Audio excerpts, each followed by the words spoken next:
오늘 말씀의 제목은 목소리가 들리는가입니다. 요즘 올림픽으로 시끄럽죠? 저도 요즘에 밤 늦게까지 꼭 중요한 경기는 12시에 하더라고요. 농담삼아 왜 이렇게 저 나라 사람들은 새벽에 경기를 하나. 12시가 되면 제일 중요한 경기를 해서 늦잠을 자고 있습니다. 올림픽을 이렇게 뉴스를 보면요. 정말 많은 이야기들이 그 안에 있습니다. 양궁 이야기는요. 해도 끝이 없죠. 너무 재밌습니다. 열심히 해서 결승에 갔더니 결승에 한국이 또 기다리고 있더라. 이러면서 그런 내용들. 또 신유빈 선수가 열심히 잘했던 이야기들도 또 올라왔죠. 특별히 4강에서 일본 선수랑 만나서 세트 스코어 3대3까지 거기서 듀스까지 가고 그때 굉장히 손에 땀을 쥐었습니다.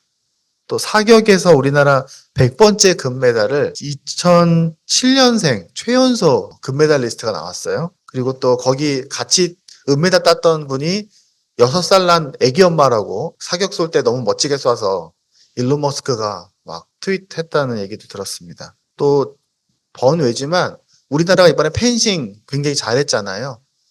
펜싱 경기를 할 때 우리나라가 이집트 선수를 이기고 올라갔거든요. 여성 싱글에서. 근데 그 이집트 선수가 끝나고 나서 오픈을 했어요. 나 사실은 임신 7개월이에요. 이러면서 난리가 났던 그런 얘기도 있습니다. 근데 제일 기억나는 장면은요. 지난 목요일이었나 금요일이었나 배드민턴 혼합복식 4강전이었습니다. 우리 한국팀끼리 만났어요. 복식 4강에서 김원호 정나은조하고 서승재 최유정조. 보통 이게 그렇게 같은 나라끼리 만나면은 좀 살살하기도 하는데 얼마나 열심히 투혼을 다해서 했던지 그 남자 선수의 김원호 선수가 세트 스코어 1대1에서 세 번째 3세트를 하고 그 후반부 결정적 순간에 팍 쓰러지더라고요. 그러면서 구토까지 했어요. 너무 고통스러우니까. 그때 알았어요. 배드민턴이 굉장히 힘든 스포츠구나. 가장 격렬한 스포츠 중에 하나라고 말은 들었는데 이번에 경기를 보면서 좀 특별히 느꼈습니다. 옛날에 우연히 산이가 열심히 배드민턴 했던 것도 기억이 나고요. 근데 그때 김원호 선수가 나중에 이제 인터뷰를 하면서 그런 얘기를 하더라고요. 그때 막 구토를 하고 막 더 이상 할 수 없을 것 같을 때 그때 같이 뛰는 김나은 선수한테 정나은 선수한테 이렇게 얘기했다고 합니다. 나은아, 이젠 내가 할 수 있는 게 없어. 나 이제 못해. 그러니까 네가 좀 해줘야 돼. 이렇게 얘기했다고 합니다. 그러니까 정나은 선수가 말했다고 해요. 괜찮아. 할 수 있어. 약해지지 마. 숨을 크게 쉬어. 이렇게 얘기하면서 격려를 했다고 합니다. 그 순간에 그 말을 할 자격 있는 사람은 정나은 선수밖에 없는 거예요. 그렇게 같이 정말 힘을 다해서 뛰고 있는 선수밖에. 그 말을 할 자격이 있고요. 그 말을 할 능력이 있고요.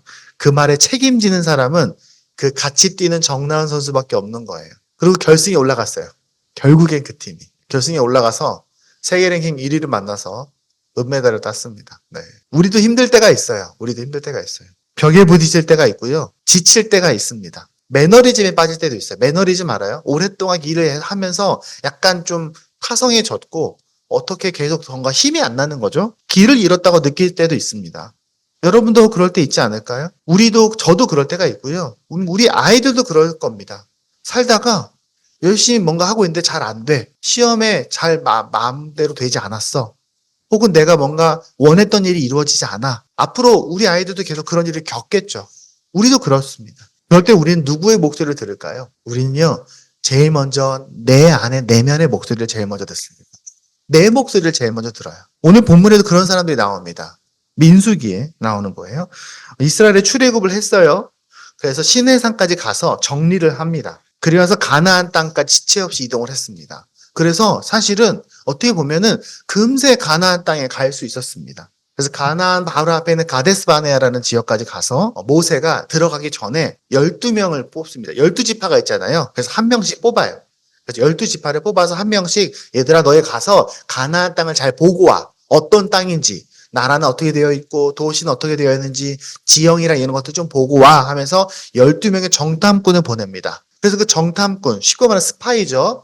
정탐꾼이 가서 40일 동안 그 땅을 두루두루 살피고 돌아옵니다. 그리고 나서 어떤 일이 벌어지는지 한번 보겠습니다. 말씀을 읽어볼게요. 31절 이렇게 되어 있습니다. 그와 함께 올라갔던 사람들이 이르되 우리는 능히 올라가서 그 백성들을 치지 못하리라.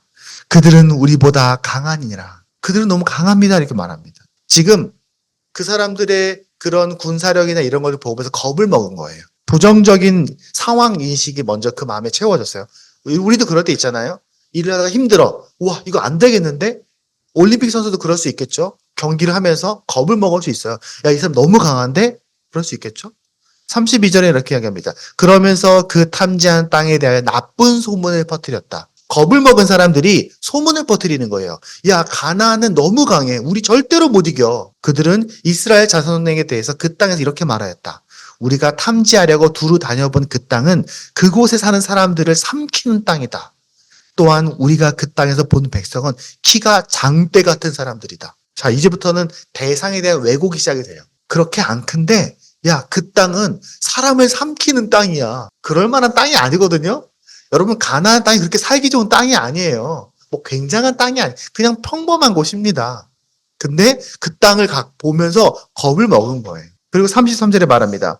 거기에서 우리는 또 네피림의 자손을 보았다. 네피림이 뭘까요? 아낙 자손은 네피림의 한 분파다. 우리는 스스로가 보기에도 메뚜기 같았지만 그들의 눈에도 그렇게 보였을 것이다. 여기서 말하는 네피림은 뭐냐면 창세기에 나오는 신화 속의 전설적인 거인족을 말하는 거예요. 모든 나라마다 다 전설들이 있잖아요. 그러니까 키가 어마어마하게 큰 거인들. 그 거인족이 있다는 거예요. 그러면서 아낙 자손은 그 지역 사람들, 그 지역 사람들 중에 아낙 저 사람들은 네피림의 한 분파야. 사실일까요? 가짜 뉴스예요. 거짓말이에요. 고고학자들이 이 말씀을 보고 궁금했어요. 그래서 실제로 가나안 땅에 있는 고대 유물들을 파보면서 정말 거인족이 나오는지 찾아봤습니다. 전 세계에서 고고학자들이 가장 많이 몰려있는 곳이 바로 이스라엘 땅이거든요. 그렇겠죠. 발견했을까요? 거인족을요? 아니요. 발견하지 못했어요. 당연하게도요. 아낙 자손이 네피림 자손이야 라고 말하는 건 거짓말입니다. 자기 자신을 뭐라고 말합니까? 메뚜기 같다고 말합니다. 이제 자신에 대한 왜곡으로 나아갑니다. 너는 약해. 넌 실패할 거야. 저 네피림? 야, 쟤네들 보니까 쟤네들 네피림 같이 거인족이고 우리는 메뚜기 같아. 물론 약간 덩치 차이가 있을 수는 있어요. 왜냐면 거기는 아무래도 이스라엘 사람들은 유목민이고 그렇게 어렵게 이집트 생활을 했으니까 좀 마르고 덩치가 작았을 수도 있겠죠. 하지만 큰 차이는 없습니다. 그리고 나서 그 다음 장에는 점점 그 일에 대해서 두려움이 퍼져나갑니다. 1절 이렇게 써 있습니다. 온 회중이 소리 높여 아우성쳤다. 백성들이 밤새도록 통곡하였다. 참 보기 가관이죠. 몇 사람이 보고 부정적인 말을 하니까 그게 소문이 퍼지고 뻥튀기가 돼서 가나안 사람들은 모두 다 거인족의 어마어마한 강력한 민족이 되고 우리는 밟아서 죽을 것 같은 메뚜기가 돼서 온 백성들이 울기 시작하는 거예요. 밤새도록 웁니다. 그러면서 어떻게 했을까요? 당연히 지도자인 모세와 아론을 원망합니다. 온 회중이 그들에게 말합니다. 차라리 우리가 이집트 땅에서 죽었으면 더 나았을걸? 왜 우리를 데리고 온 거야? 차라리 이 광에서 죽었으면 나았을걸? 왜 우리 여기까지 살려온 거야? 아니, 하나님이 이집트에서 살려달라고 아우성치는 백성들을 기적을 통해서 꺼내주고 홍해 갈라서 지나오고 광야에서 먹을 거 주고 밤에는 불기둥, 낮에는 구름 기둥으로 모셔서 가나안 땅까지 왔는데 이렇게 말하는 겁니다. 그런데 왜 주님은 이 땅으로 끌고 와서 칼에 맞아 죽게 하는가? 왜 우리 아내들과 자식들을 사로잡히게 하는가? 차라리 이집트로 돌아가는 게 좋겠다. 처음에는 슬픔과 두려움이 삽시간 만에 퍼져나갑니다. 그리고 원망과 비난과 감사를 다 잊어버립니다. 그 전에 감사했거든요. 홍해를 건너왔을 때 이스라엘 사람들이 얼마나 기뻐하면서 감사했는지 몰라요. 다 잊어버렸어요. 몇 달 전인데. 그리고 극단적인 생각이 올라옵니다. 하나님에 대해서 비난하기 시작합니다. 오지도 않은 최악의 미래를 상정합니다. 왜? 우리 여기 다 죽을 거야 라고 말하는 거예요. 그리고 과거로 돌아가고 싶어 합니다. 차라리 여기 오지 않았더라면, 아예 처음부터 시도하지 않았더라면 좋았을 텐데. 우리도 그럴 때가 있죠. 일이 잘 안 되면 처음부터 하지도 말걸. 이를테면 여러분이 나중에 공무원 시험에 본다고 어느 시험에 보는데 시험에 떨어졌어. 이 시험 준비 시작하지도 말걸. 내가 뭐 한다고 이거를 해갖고. 그럴 수 있겠죠. 4절 이렇게 말합니다. 그래서 그들은 서로 말합니다. 우두머리를 세우자. 모세, 아론 필요 없어. 자, 모두 모여. 우리 이집트로 돌아갈 거야. 죄를 향해서 마음이 모입니다. 어떤 분위기인지 아시겠어요? 우리 삶에도 이런 일들이 있을 수 있습니다. 우리 안에 목소리들이 분명히 있거든요. 처음에 말하는 것처럼 제가 했던 것처럼 힘들 때가 있어요. 우리 힘들 때 우리는 무슨 말을 듣고 싶을까요? 물론 우리 안에 목소리 있어요. 너 잘했어. 못했어. 잘할 거야. 못할 거야. 여러 말 목소리도 있겠죠. 제가 아까 얘기했던 것처럼 사람들은 처음에 내 안에 나의 목소리를 제일 먼저 듣습니다. 예전에 김상옥 씨가 강의하실 때 그 얘기를 하더라고요. 자동차를 운전하다가 갑자기 앞 사람이 딱 멈춰서니까 급브레이크를 깨 밟았어요. 그러면서 앞차에 쿵 박은 거죠. 세게 박은 건 아니고 쿵 박았습니다. 그때에 어떤 사람의 마음속에는 겁봐. 아침부터 기분이 나빴어. 왜 저런 사람이 뒤에 내가 섰을까? 너 정신 똑바로 차려. 오늘 하루 망했네 하면서 내면의 목소리가 들리더라는 거예요. 근데 어느 날 꽤 오랜 시간이 흐르고 나서 또 비슷한 상황에서 비슷하게 급브레이크를 밟아서 약하게 쿵 부딪혔을 때, 아, 다행이다. 다치지 않아서 감사하다. 저 사람도 무슨 일이 있었을까? 오늘 하루 내가 정신 바짝 차리고 살 수 있겠네. 예를 들면 액땜했네. 처음 들리던 자기 내면의 목소리가 다르더라는 겁니다. 그런데 사실 우리는요, 우리 안에는 죄성이 있기 때문에 긍정적으로 자기에게 말하는 것이 기본 디폴트가 아니에요. 우리 안에 내면의 목소리는요, 부정적인 목소리가 디폴트예요. 디폴트. 기본이에요. 우리는 이런 말을 듣고 싶겠죠. 괜찮아. 힘을 내. 할 수 있어. 툭 털어내고 다시 일어나. 근데 아니요. 그렇지 않을 때가 많아요. 포기해. 너 실패했어. 너 더 나아갈 수 없어. 네가 뭔데 그걸 할 수 있겠어? 너는 극복할 수 없어. 네가 원하는 거? 너 그거 얻을 자격이 없어. 너 그럴 줄 알았어. 너 능력이 부족하잖아. 너 헛된 꿈 꾸지 마. 너 모든 게 다 나 때문이야. 너무 두렵고 너무 무섭고. 그럼 이런 말 중에 제일 나쁜 게 뭘까요? 나 사랑받지 못할 거야. 제일 나쁜 말입니다. 이 말 중에는 논리적인 말일 수도 있어요. 합리적인 말일 수도 있습니다. 누가 봐도 너 실력이 부족해서 떨어진 거지. 근데 우리 안에 있는 죄의 본성은, 또 그 죄의 본성을 이용하는 사탄은 상황을 더 나쁘게 인식하고 자신을 더 부정적으로 바라보게 합니다. 나아가 하나님과도 멀어지게 합니다. 아까도 그랬죠? 가나안 사람들이 거인이 아닌데 거인이라고 보고, 자기들도 메뚜기가 아닌데 메뚜기라고 보는 거예요. 우리도 살면서 그럴 수 있고요. 우리 아이들도 살면서 그럴 일이 있을 수 있습니다. 지금 이스라엘 백성들은요, 계속해서 지금 이 말을 스스로에게 하고 있는 거예요. 망했어. 우린 죽을 거야. 우리는 절대로 이길 수 없어. 우리는 칼에 맞아 죽겠지? 내 아내와 내 자식들은 노예로 끌려가겠지? 우리는 잔인하게 여기서 도륙을 당할 거야. 그럼 어떻게 됩니까? 결과적으로 하나님의 방향을 거부합니다. 하나님이 지금까지 나를 인도하셔도 방향이 있잖아요. 가나안으로 향하는 방향. 이 방향을 거부합니다. 가나안 못 가, 안 가. 우리 안 갈 거예요. 방향을 거부합니다. 두 번째는 뭡니까? 하나님의 인도하심도 거부합니다. 하나님, 저 말씀 따라가는 거 안 할 거예요. 저 이렇게 힘든데 저는 못해요. 마지막으로 하나님이 통치하시는 그 자체를 거부하게 됩니다. 나 이제 돌아갈 거예요. 애굽으로 갈 거예요. 하나님이 없는 땅으로, 하나님을 모르던 시절로, 하나님과 관계 없던 시절로 돌아가겠어요. 그렇게 말합니다. 그렇게 부정적인 목소리를 듣고 그 개인뿐만 아니라 공동체가 같이 무너지는 걸 봅니다. 10명이었거든요, 처음엔요. 근데 온 민족이 다 밤새도록 웁니다. 근데 그게 진짜 목소리인가요? 그게 진짜 논리적인 대답입니까? 아니요. 논리적인 대답이 아니에요. 그건 진짜 진실의 목소리입니까? 진실의 목소리가 아니에요. 그건 진짜 나의 목소리가 아니라는 거예요. 우리는 착각해요. 그건 내 목소리라고 착각해요. 아니요, 안 그래요. 우리는 어릴 때부터 내가 들어왔던 부정적인 목소리들이 내 안에 차곡차곡 쌓입니다. 이거는 이제 상당 심리학에 나오는 거예요. 아이들이 어릴 때부터 좋은 말도 듣고 나쁜 말도 듣는데, 인간의 죄성은 특별히 나쁜 목소리들 차곡차곡 쌓아요. 그리고 그 목소리들이 쌓이고 쌓여서 그것들 잘 모아놨다가 어려움이 생길 때 나에게 들려줍니다. 그건 죄성의 목소리예요. 가짜입니다. 그거는 나의 목소리가 아니라 사탄의 목소리예요. 우리는 그런 목소리를 들을 때가 있다는 거예요. 하지만 잘 생각해 보세요. 그 목소리는 나를 사랑해서 하는 말이 아니에요. 여기서 말했던 넌 포기해, 너 실패했어, 너 할 수 없어, 넌 죽을 거야, 넌 끝장났어, 너는 이제 아무것도 할 수 없을 거라는 말이 나를 사랑해서 하는 말이 아니라는 거예요. 나를 위해서 하는 말이 아니라는 거예요. 그 목소리들은요. 내가 포기하기를, 내가 실패하기를, 더 나아가지 못하기를 바라는 목소리라는 거예요. 우리는 가끔 그런 목소리를 들을 수 있어요. 우리 아이들도 그럴 수 있습니다. 한번 돌아봅시다. 나는 언제 그런 목소리를 들었는지. 우리 아이들도 시험 볼 때마다 그럴 수 있어요. 우리 아이들 친구랑 사이가 나빠지면 그럴 수 있어요. 우리 아이들 나중에 대학에 가고 또 대학에서 또 회사에 취직을 하고 회사에서 일을 하면서 힘든 일이 생길 때마다 그런 목소리를 들을 수 있다고요. 근데 그게 자동적으로 나와요. 포기해라는 소리를 들으면요, 포기하게 돼요. 사실 사람이라는 게 그래요. 너 나아갈 수 없어 라고 말하면요. 내가 이걸 왜 할 수 없는지에 대한 변명거리가 내 머릿속에 막 가득 차기 시작합니다. 그리고 또 너 능력이 부족해 라고 말하면요. 아 그래. 나를 스스로를 자책하기 시작합니다.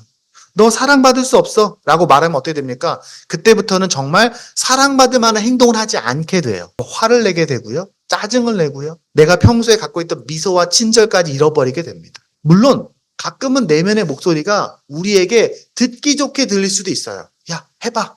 너 저거 가질 수 있어.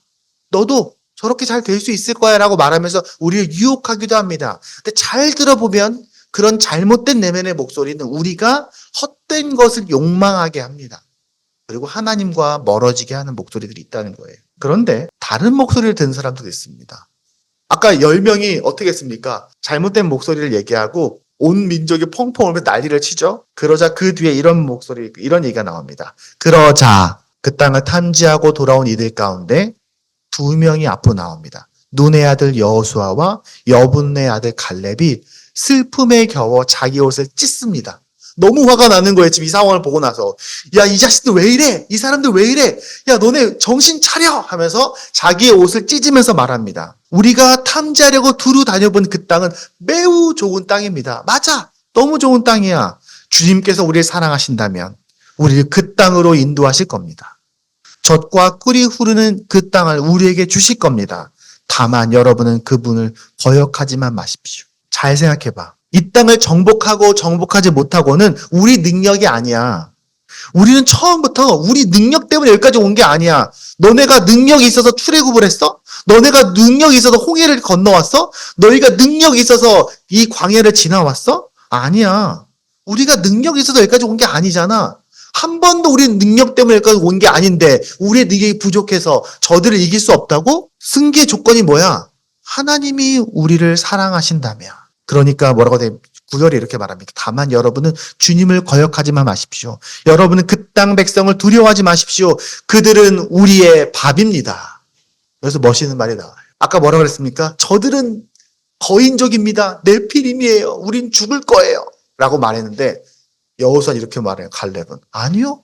저들은 우리의 밥이에요. 그들의 방어력은 사라졌습니다. 주님께서 우리와 함께 하시니 그들을 두려워하지 마십시오. 지금 그들은 뭐라고 말합니까? 그들은 네피림이고 우리는 메뚜기야? 아니야.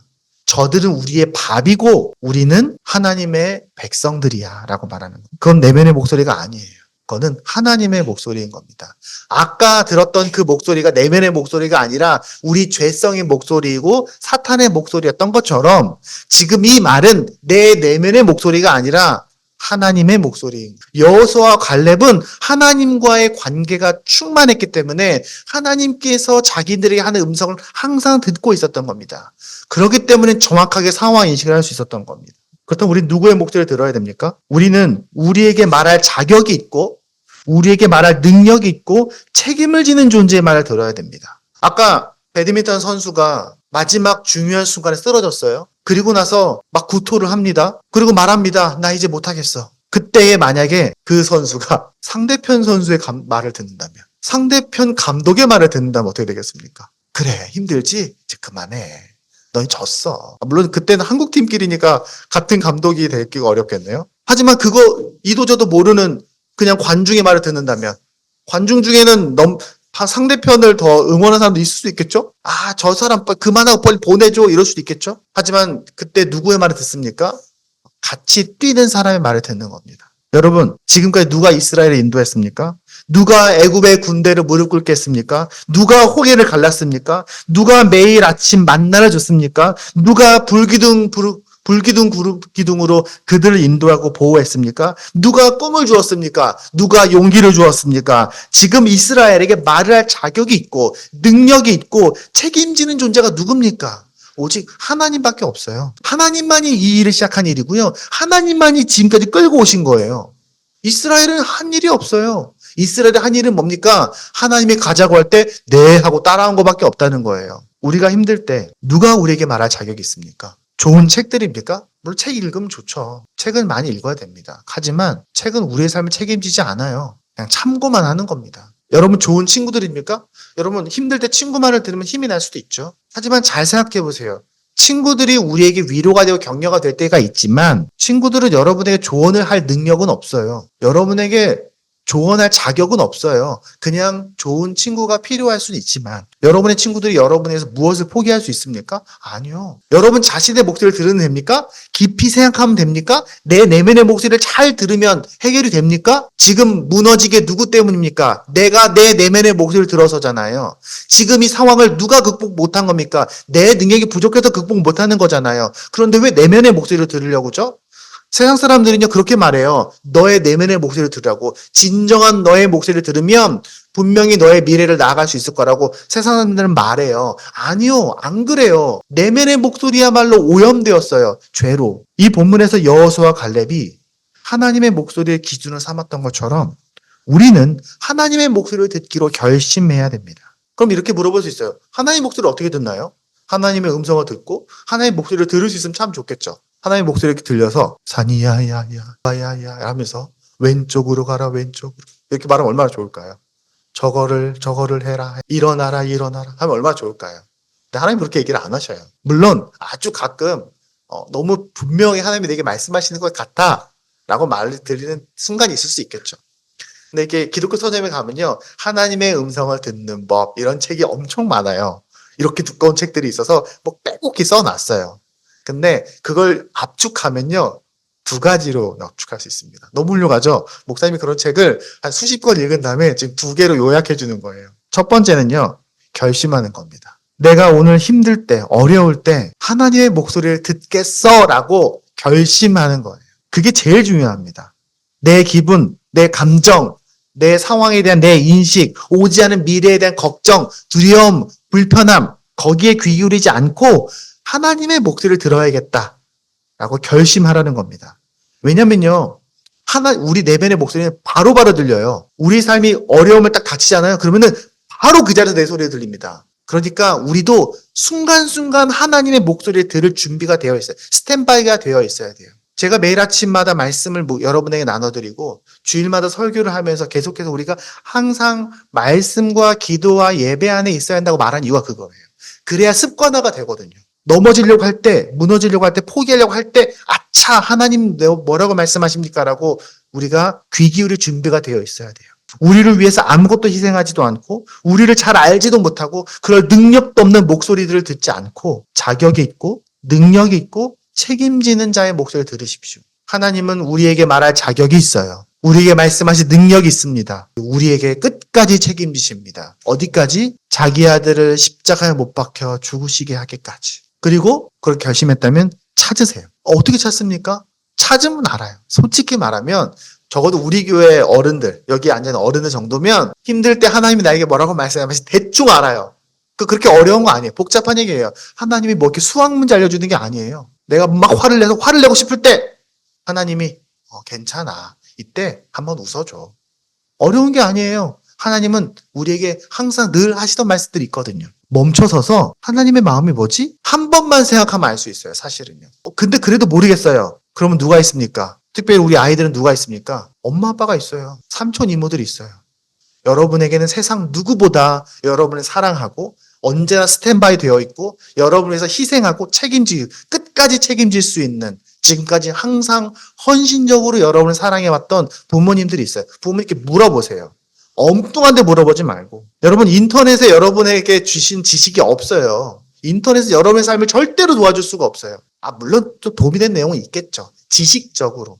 하지만 여러분의 인생을 도와줄 만한 내용은 없어요. 그 내용은 이미 여러분의 부모님이 다 갖고 있어요. 우리는 준비가 되어 있어야 돼요. 그리고 찾아야 돼요. 멈춰서서. 그리고 여러분 찾을 수 있어요. 언젠가 여러분도 누구에게 물어보지 않고 예배드리고 기도하고 찬양 드리고 하면서 하나님이 나에게 하시는 음성을 들을 수 있는 준비가 돼야 돼요. 그건 차곡차곡 찾아갈 겁니다. 차곡차곡. 마치 우리가 매일 아침 아령을 들고 매일 아침 달리기를 하면서 우리가 체력이 올라가고 근육이 생기는 것처럼 우리가 매주 예배에 집중하고 그렇게 아주 작은 찬양 시간, 기도하는 시간들에 집중하면 내 영적으로 하나님에 대한 귀가 조금씩 열립니다. 그리고 어느 날 알게 돼요. 내가 듣고 있구나 라고 알게 돼요. 그러면 하나님 우리에게 뭐라고 말씀하실까요? 이제 끝까지 왔습니다. 오늘 본문에서만 찾아보겠습니다. 성경이 엄청 많죠. 성경에 그런 내용이 정말 많습니다. 하지만 오늘 본문에서 하는 얘기만 들어볼게요. 오늘 제가 처음에 뭐라 했습니까? 이 책이 민수기라고 했어요. 민수기는 뭡니까? 민수, 백성 민자에 헤아리 있는 겁니다. 민수기. 그러니까 사람들의 숫자를 세는 책이에요. 민수기는요. 영어 제목이 넘버스예요. 넘버스. 숫자. 영어 제목이 숫자예요. 어떤 책이냐? 하나님의 군대 숫자를 세는 책입니다. 민수기 전체 내용이 그렇게 복잡하지 않습니다. 첫 번째는요. 여기 보이는 것처럼 이게 이스라엘이에요. 여기가 애굽이에요. 여기가 이집트입니다. 그리고 저쪽 여기가 이스라엘이에요. 그래서 여기서 이집트에서 홍해를 건너요. 여기서 시내산으로 가요. 시내산에서 하나님 말씀을 들어요. 여기까지 레위기입니다. 여기서부터 여기까지 갔다가 안 돼라고 말해서 40년 광야 생활 하다가 다시 들어가는 거예요. 이 스토리가 민수기입니다. 그렇다면 이 전체 흐름 속에서 가나안의 세력을 보고 겁을 먹고 두려워하는 자들에게 하나님이 하시는 말씀이 뭘까요? 그럼 이 전체 흐름을 볼 때 내면의 목소리는 이렇게 말해요. 저들은 거인이고 우리는 메뚜기야. 너네는 죽었어. 이제 우리는 할 수 없어. 포기해. 돌아가. 망했어. 하나님의 목소리 이겁니다. 아니, 저들은 우리의 밥이고 우리는 하나님의 군대야. 민수기가 하는 말은 그 말이에요. 너네는 나의 군대야. 이 이스라엘이라는 이 땅은 하나님의 백성의 군대의 숫자를 세면서 시작해요. 민수기는 1, 2장이에요. 1, 2장에서 군대를 세면서 시작합니다. 비츠바벨 몇 명이나 있는지 자, 너네는 하나님의 군대다. 출발했어요. 근데 갔는데 실패해. 다시 돌아가 40년 동안 기다리고 나서 다시 숫자를 셉니다. 자, 지파별로 다시 26장에서 지파별 다시 자, 이제 하나님의 군대야. 자, 출발하고 나서 여호수아를 리더로 해갖고 가나안 땅을 정복하기 시작하는 겁니다. 우리가 삶의 어려움과 답답한 가운데 있을 때 민수기를 통해서 하나님께서 우리에게 들려주시는 목소리는 바로 이겁니다. 나는 너의 하나님이야. 내가 너와 함께 있어. 나는 실수하지 않아. 나는 포기하지 않아. 나는 실패하지 않아. 이 모든 역사는 내가 시작했어. 내가 나와 함께 한다면 반드시 승리할 거야. 저 문제들은 거인이 아니야. 밥이야. 너는 메뚜기가 아니라 너희는 나의 군대다. 여러분 이 세상 살아갈 때에 수많은 어려움들 만나게 될 거예요. 그때 기억하세요. 하나님은 우리를 하나님의 군대로 세우셨어요. 세상 속에서 선한 영향력을 끼치고 세상을 변화시키고 세상 속에서 하나님이 누군지, 하나님이 세상 사람들 얼마나 사랑하시는지, 그분이 얼마나 우리에게 은혜를 더하시고 복을 더하시고 우리에게 능력을 더하시는 분이신지를 세상 사람들에게 선포하는 역할을 갖고 있는 여러분은 하나님의 군대인 겁니다. 이제 마지막 목소리입니다. 결국 우리 누구의 목소리를 들어야 됩니까? 오늘 우리는 가나안 앞에서 부정적인 내면의 목소리만 듣다가 무너져버린 열망과 정탐꾼과 이스라엘을 보았습니다. 반대로 하나님의 목소리를 기울인 두 사람을 보았습니다. 여호수아와 갈렙. 어떻게 됐을까요? 그 뒤로. 그 뒷얘기입니다. 모세가 여기서 여러 가지 말을 했겠죠? 그 사람들에게 여호수아와 갈렙이 이런 얘기를 하고 나서 모세가 말합니다. 얘들아 정신 차려. 우리 또 설득을 잘합니다. 그러니까 그 사람들이 어떻게 했을까요? 그래요? 다시 그들 안에는 가짜 용기가 생깁니다. 그들 또 내면의 목소리 듣는 거예요. 하나님이 아닌 내면의 목소리, 응원하는 목소리, 야 이길 수 있대, 올라가보자. 그러면서 모세의 말도 듣지 않고 우르르르 가나안으로 가버립니다. 한 무리가. 그러니까 모세가 말합니다. 42절에 올라가지 마십시오. 주님께서 당신들 가운데 계시지 않습니다. 당신들은 적에게 패할 겁니다. 왜? 원래 이스라엘은 가나안 사람들에게 못 이겨요. 처음부터 못 이기는 전쟁이야. 하나님이 함께 하시면 이기는 거고 하나님이 함께 하시면 하지만 못 이기는 전쟁입니다. 근데 아멜락 사람과 가나안 사람들이 거기서 당신들을 기다리고 있습니다. 당신들은 예상했던 대로 칼에 맞고 쓰러집니다. 당신들이 주님을 등지고 돌아섰으니 주님께서 당신들과 함께 계시지 않습니다. 그들은 더 생각하지도 않고 산 꼭대기로 올라갔다. 생각 안 합니다. 하나님의 목소리를 듣는 것이라 자시 허영의 거품처럼 풍선처럼 거대해진 자기 내면의 목소리를 듣고 올라가요. 그러나 주님의 언약궤와 모세는 진안에서 움직이지 않았다. 어떻게 됐을까요? 그때 바로 그 산간 지방에 살던 아멜렉 사람과 가나안 사람이 내려와서 그들을 무찌르고 호르마까지 그들을 추격하였다. 그 자리에서 10명의 정탐꾼과 그들을 따르던 세력들은 전부 다 전멸당합니다. 그리고 이스라엘 백성들은 다시 뒤돌아서 광야로 들어가게 됩니다. 그리고 40년 동안 거기서 뱅글뱅글 살게 됩니다. 그 이스라엘 백성 중에서 여호수아와 갈렙 그 두 사람 빼고 나머지 어른들은 모두가 다 거기서 늙어 죽어요. 20세 이하 젊은 어린아이들만 남아서 그들이 커서 어른이 되었을 때에 남아있던 유일한 어린이였던 여호수아와 갈렙 두 사람의 리더와 함께 가나안 땅을 정복하게 됩니다. 오늘 메시지가 어려운 내용은 아니에요. 어려울 때일수록, 힘들 때일수록, 답답할 때, 길을 잃은 것 같을 때 하나님의 목소리를 찾으십시오. 우리 아이들도 마찬가지입니다. 여러분도 들을 수 있어요. 여러분에게도 그 목소리가 들릴 겁니다. 근데 우리 부모들은 그런 경험을 무조건 하게 돼요. 어떤 경험이냐? 눈에 넣어도 안 아픈 우리 아이들을 그렇게 사랑으로 키웠는데 언젠가 우리 부모의 말을 안 듣는 날이 오겠죠? 그건 우리 부모들의 숙명이에요. 숙명. 어쩔 수 없어요. 우리 아이들은 점점 커서 이제 더 이상 부모의 말이 아니라 친구의 말을 듣고 나중에 배우자의 말을 듣겠죠. 언젠가 이 목사님의 말도 듣지 않을 수도 있고요. 하지만 괜찮아요. 목사님 말을 안 들을 때도 있고 엄마 아빠 말을 듣지 않을 때도 있겠지만 그래도 살면서 아플 때, 힘들 때, 넘어질 때 불완전한 내면의 목소리보다 세상 사람들의 목소리보다 하나님의 목소리를 듣는 여러분이 되길 바랍니다. 내 아들아, 내 딸아, 내가 너를 내 목숨으로 샀고 내가 너를 보호하고 있으니 절망하지 말아라. 용기를 내라. 너는 할 수 있다. 너는 사랑받고 있다. 그 말을 우리 아이들이 진심으로 듣기를 바랍니다. 그리고 앞서서 우리 어른들이 그렇게 하나님의 목소리를 들으면서 힘과 용기를 얻고 나아가는 삶의 모범을 보여준 우리가 되었으면 좋겠습니다. 기도하겠습니다.